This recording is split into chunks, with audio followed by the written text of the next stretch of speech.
Capiz. Payapa, tahimik, ang ganda ng scenery. At eto naman ang nagpapasaya sa akin. Tignan nyo ang mga nasa harapan ko. Akala nyo ba tanghalian to? O merienda? Hindi hapunan kasi maaga pa. Ito ang karaniwang breakfast dito. Wala nang serving bowl dito. Dahil akin to lahat. Ay, ang saya-saya. Saya-saya ko ba sa pagkain ng usapan? Bakit nagtatawanan? Titikman natin. Ito. Ito ang pinaka-interesting sa lahat. Ito ay native chicken. Oh, napakasarap. Niluto nila kasama ng mga innards. Dugo, bituka, at ito ang isa sa pinakamasarap sa lahat. Undeveloped na itlog ng manok na isinasama nila sa sabaw. Oh, yeah! Kaya naman, ang sabaw ay hindi basta pangkaraniwang sabaw. At ang tawag dito ay binakol. Tubig ng bagong pag-asa. Ganyan i-describe ng mga mangingisda ang pinakamasarap na binakol. Niluluto kasi nila sa bangka gamit ang bagong pukpok na niyog. Kung nagtataka kayo kung bakit binakol to, ako din. Pero pag tinikman nyo, hindi kayo magtataka kasi sobrang sarap. Isa siyang maasim na klase ng binakol kung saan kamyas, batuan, ang pampaasim sa kanya. At bakit napaka-rich ng sabaw? Dahil native na chicken ang gamit nila. At hindi lang basta native chicken. Sa kanila tong native na chicken na to na hindi pang karaniwang nilalagay sa binakol. Dahil special daw tayo, native chicken nila mismo ang ginamit dito. Ang sarap, ang lasa, at ang laman, ibang klase. Kapag ito naman, laswa naman itong isang tot. Panulak sa init. Yan ang tawag ng mga taga-Capiz sa laswa. Sabaw muna bago kanin para daw lumamig ang katawan. Tingnan nyo, sari-saring seafood. At saka ito ay isang preview na kung ano ang mangyayari sa atin. Isang buong araw na kainan ang gagawin natin ngayon. Sasamahan nyo ako syempre. Hindi lang para mag-sightseeing, kundi kumain sa iba't ibang lugar dito sa Capiz, kung saan seafood ang kanilang ipinagmamalaki. Ito, kung kayo ay nagoyo nitong maliit, manipis at crunchy na dried fish na ito, hindi ito danggit. Ito ay sapsap. What's up? Mas mabilis pa sa chismis. Yan ang biro sa Capiz kapag nagtatabas ng sapsap. Sobrang lakas ng hangin, tuyo agad ang isda. Kung saan, ang sabi sa akin ay, tama ang sabi sa akin, mas crunchy, mas malinamnam, less maalat, pero mas mura kung bibilin sa market. Ito ang sapsap na karaniwang na pagkakamalang danggit. Pero pag nakain mo, sasabihin mong mas masarap siya sa danggit. Kaya hindi ko yata palagpasin ang paborito kong bangus. Malambot pa sa loob ng tiyan. Ganyan daw ang bangus sa Capiz. Sobrang tender dahil lumalaki sa super calm na brackish ponds. Last na ito sa ating tikiman dahil baka makomatos tayo sa dami ng kakainin natin. Yan. Ito daw ay galing sa pond nitong kung saan tayo ngayon naka-check-in na hotel, Casita Juan. Grabe. Alam mong hindi pang karaniwang bangus. Bago tayo mamasyal sa iba't ibang lugar, dito sa Capiz. Mga sen.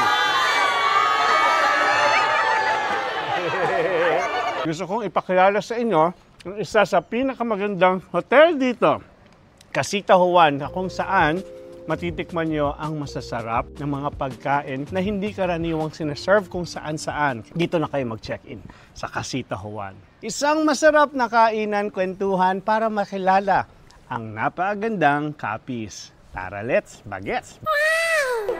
Hindi mo na makita ang kamay ko. Matutuwa kayo sa nadiskubre ko at ikaka-proud natin ito bilang Pinoy. Kain mo na, kain mo na. Akin to lahat. Ikat ng araw.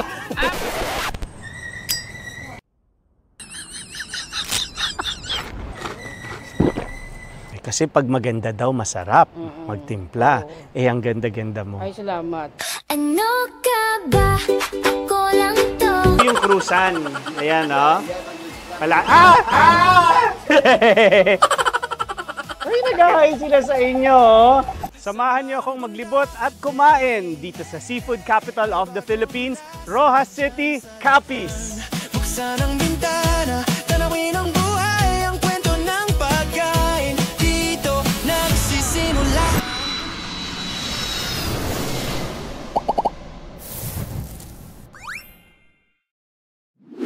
Nagpunta ako ng Singapore kamakailan at may nalaman akong international secret.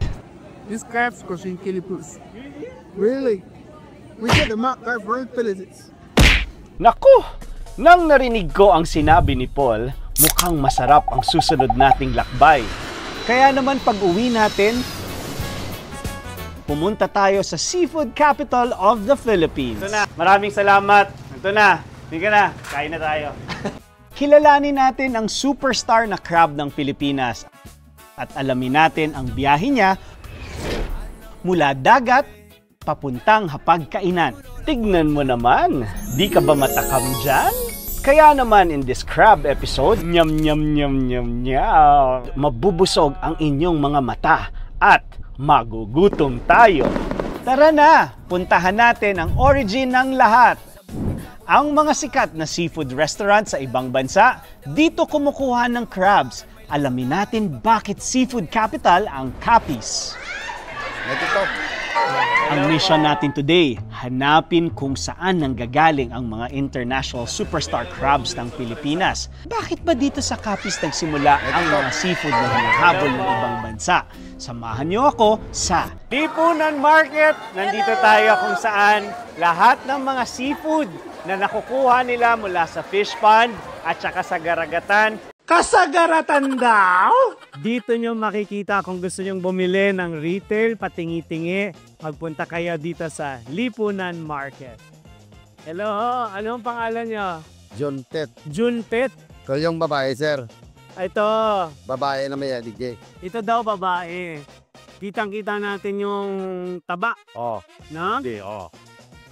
Buhay, fresh lagi ang tinitinda dito. Babae, lalaki, magkahalo dito. Oh, babae lang. Ito babae. Oh, ito bakla. Ito, bakla. Magkano ang kilo ng ganito kalalaki, ng ganito kaliliit? 750, 650. 750, 650 ang kilo. Oh, tong bakla, 600. 600. Ngayon ba panahon ng matataba at masasarap na? Panahon ngayon, Ang tawag dito, king crabs ang tawag dito no? crab. Ito naman native. Native. Oh, native to. Native. Malalit. Titingin ako ng malaking hipon doon, ha? Ah. Salamat, Tos. Nakita nyo yung mga crabs. Pupuntahan natin kung saan ang bagsakan yan. Pero, ikot muna tayo. Tingnan nyo to. Ko para na tong baby. Hindi mo na makita ang kamay ko.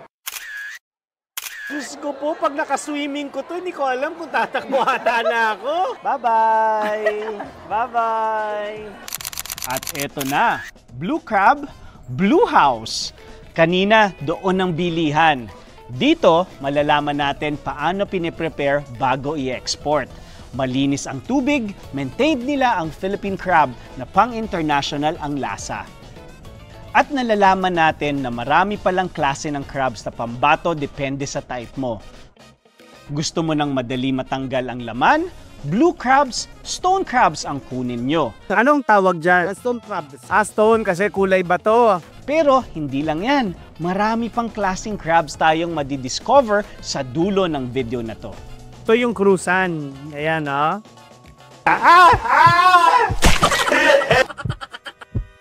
Blue crab. Oh, ganda ng kulay nila. Oh. Ay, nag-ahay sila sa inyo, oh. Ito si sikat ito, bibong bibo. Oh. Yung stone crab, yun yung madali hong Palambot yung balat niya. Hindi mo siya ganyan na saya mo siyang hinang kamay mo para makrak. bakrak mo yung yan. Nakakailan kayong dalahan sa Maynila? Ilang kilo ho ang napapadala nyo? marami ang huli, minsan nakatampong styro. 10 styro. Ang isang styro ho, magkano ang halaga? Hindi kasi matansya nila dahil pag packing nila, hindi na nila tinitimbang. Kang natingin doon sa exporter, yun ang Doon na tinitimbang. timbang ho. Mahirap din, hirap kasi kung paano mo siya ma-shipment doon papunta doon sa Manila na walang mortality. Kasi mabilis nga daw ho ito ma-dead na. Ay ano lang, kompleto na siya sa hangin. Ito, pinapatulog muna namin ito sa lamig na pagkatapos na puno na yung styro sa pagtaking, lagyan niya ng oxygen. Talian na yan para hindi makalabas yung hangin. Tapos yun na yung biyahe. Biyahe na. So kailangan pala ng oxygen sa styro. Tulog at may hangin, parang mortality, maiwasan. Sige po. Napagod at nagutom tayo. Hanap muna tayo ng mga kainan along the way. Ready nyo na ang pagkain nyo dahil magugutom kayo sa susunod na ipapakita ko sa inyo in 3, 2, 1. Babe! Pwede ba huwag mo nga akong tawagin? Babe! Pangbaboy lang yan! Babe, hindi mo na kinaya ang laban ng buhay. Ganyan palang lechonan. Tony's lechonan. Ang misis, no? Ni Tony talaga po na nagsimula ng lechonan. Ano pong pangalan nyo? Lydia. Paano po nagsimula ang Tony's lechonan? Matagal na to. Matagal na. Since 1972.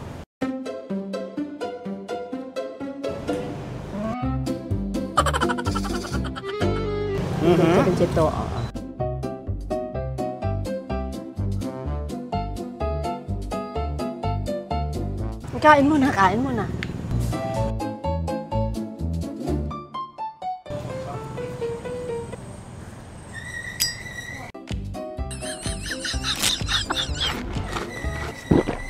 Mag-asawa na po kayo ni Tony nung naglechon siya. Hindi pa. Hindi pa. The original na manuglitson yun sa Iloilo.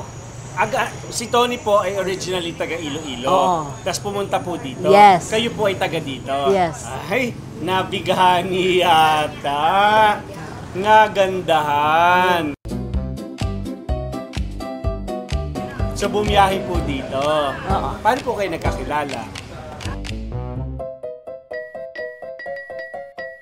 Sa pagkakataong ito, dahil sa sobrang sarap ng Tony's Lechon, tuluyan na talaga tayong di pinansin ni Kuya Marvin samantalang si Ate Lydia tuloy sa kwento. Ako nag-aaral. Siguro nakita niya ako, high school pa lang. Para akong nanonood ng love story, tapos kumakain ako ng popcorn. Pero ang aking popcorn ay lechon. Ang saya-saya ko.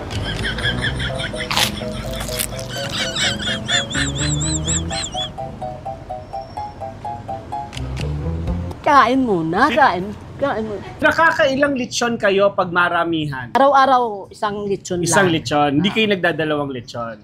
Kung minsan. Kung minsan, pag Minsan. weekend siguro, no, nagdadalawa Kasi kayo. mahirap ngayon eh. Nay, anong kakaiba sa sarsa? Bakit ang sarap-sarap? Ewan Yun ang ko. na-notice ko. Masarap yung lechon, pero yung sarsa nyo ha, may kakaiba. Salamat. Masarap po. Tunay na liver Tunay na liver ang gamit. ng baboy. Hindi manok. Hindi. Magkano ang isang buong lechon? Pag kunyari, gusto ko magpa-fiesta, birthday ko, nandito ako sa Capiz, gusto ko kumain sa Tony's Lechon. Magkano ang isang lechon? Depende. Depende. Depende sa'yo. May 15,000. 13 to 14 kilos, 15,000. Yung pinakaliit namin is 12,000. Pinakamaliit, yung pinakamahal, 20,000. may 20,000 pesos! Yes. Ganon. Pagkasala na ang usapan. Pagkasalan na ang usapan. Nung kasal niyo po ba maraming lechon? Wala. Ay, wala. Wala. Bakit wala? Bagyo yun. Bagyo. Maraming salamat, Nay, sa inyong kinakain sa aking lechon, sinigang, paksiw, dinuguan, at masarap na sarsa. Thank you, At thank you. masarap na kwentuhan tungkol sa inyong love life. Salamat. Maraming pong salamat. Puntahan na natin kung saan ang iba pang bagsakan ng crabs. Bago natin ituloy ang sarap lakbay, subscribe to this channel para mas masayang updates na makuha nyo sa ating channel. So dito ang bagsakan ng mga crabs. Dito po talaga sir sa Pontevedra. Paano makikita kung sulit ang crab?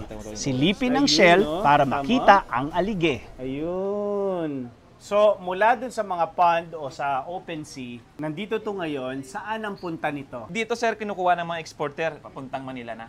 Papuntang Manila na Yes. to. Tapos pag nasa Manila na, packing na siguro Hong Kong, Taiwan, China. Or sa tiyan ko. Yes, pwede din. Sabi mo, ine-export to Taiwan, saan pa? Singapore? Yes, Hong Kong, China. Pero syempre, di ba pagdating doon, kailangan buhay? Buhay talaga sir, kailangan doon. Paano tumatagal ng ganyang kahaba ang buhay nila nang nakaganito lang, no? Yes, Hindi yan nilalagay sa tubig. hindi na. Pag binabiyahe yan, nasa barko. Nasa eroplano. Aeroplano, social naman pala. Ito talaga sir, pag Pontevedra crabs talaga hinahanap din sa Manila. Galing ng Rojas yun. Galing ng ano? Rojas yun, sir. Yun ang isa sa mga pinakamasarap na crabs natin dito sa Pilipinas. Maraming salamat ha. Thank you sir, thank you sir, thank you, thank you, thank you. Ayan na! Nirigaluhan tayo ng take-out! Maraming salamat. Ito na. Hindi ka na. Kain na tayo. Ito na! Mula sa bagsakan sa Pontevedra, ipapaluto na natin sa chef ng Nanang. Chef, dito naman tayo sa Laswa kung saan gagamitin natin yung crabs na pinagmamalaki dito sa Rojas, di ba? Pakukuluin lang natin siya. Luya pa rin po, pantanggal po ng lansa. Ang mga aromatics natin. Kala ko kanina, dulo ng kangkong. Ano ito, chef? Taro root. Ito po yung ugat. Taro. Yung kasabay po ng labong natin. Ayan. Yan ang hinahanap kapag pumupunta ako sa probinsya, chef. Ito po yung mga native na luto namin dito. Yung crabs po, pag kumulo na, lalagay na natin. Pwede na natin isunod yung ibang ingredients. Yung ating seafoods muna para yung lasa, manot. Yan. Natin. Tsaka yung ating Kagaykay. gaykay. Ayan yung nakukuha sa buhangin, Opo, sa shore, di ba? Opo. Na nakita namin kaninang umaga. Ito yung seafoods natin. Thank you, sir. Thank you. Mabilis lang to na, no? Opo. Ready, go. Oy. Masarap na, chef. Lumambot na. Yun. Masarap na, masustansya pa. Opo. Talaga, sinabi niyo pa, sir. Yun, no? Sarap. Siyempre, ikaw nagluto. Ito yung binigay sa atin kayo na sa Pontevedra. Kaya naman ang tataba at ang yayaman ng ating mga crabs. Ayan. Pinatulog sila, no? Tapos niluto. At dahil gutom na naman si Marvin, Chef, mukhang okay na yung handaan natin. Magkita tayo sa labas, ha? Sige po. At eto na, nilapag na nila ang mga superstar seafood ng Philippines. Ay! Salamat! Siyempre, itong una kong titikman. Isa to sa mga naglaway ako nung nagpunta tayo sa palengke kanina kasi kagaganda ng mga hipon doon. Tikman natin kung ang ganda ay masarap. Yay!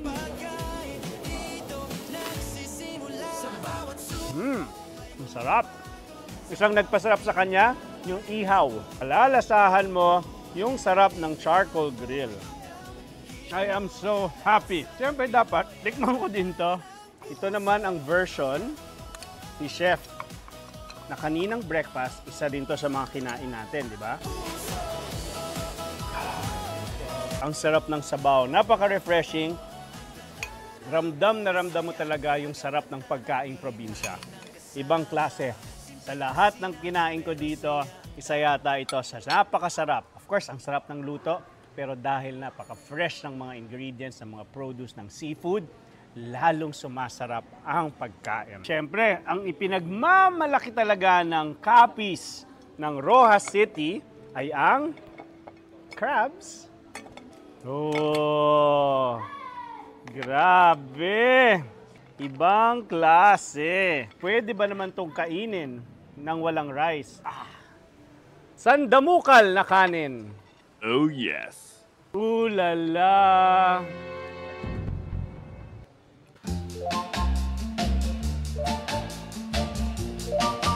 Ito ang sinasabi ko. Rojas City, kasarap-sarap mo. Yeah, yeah, yeah. Sarap! Oh my God! I'm in crab paradise. Wow! What a day! No wonder Capiz ang tawag na seafood capital of the Philippines. Happy birthday to me! Pang-international talaga mula sa bagsakan, papuntang palengke hanggang kay chef. At sa aking tiyan, masasabi ko talagang sarap lakbay. Maraming salamat, Rojas City, Capiz. Nabitin ba kayo? Pwede kainin to? Oo, pwede sir. Ngayon? Oo. Kakainin ko to ngayon na? Oo. Kakainin ko tong ganon? Oo. Buhay? Oo sir, masarap yan sir. Comment nyo, part 2. Wala lang sabi na maganda ako. Talaga ba? Yaan mo na siya. Dito, picture pa tayo. At ilalabas namin ang iba pang napuntahan namin sa Capiz. Magagout na naman ako.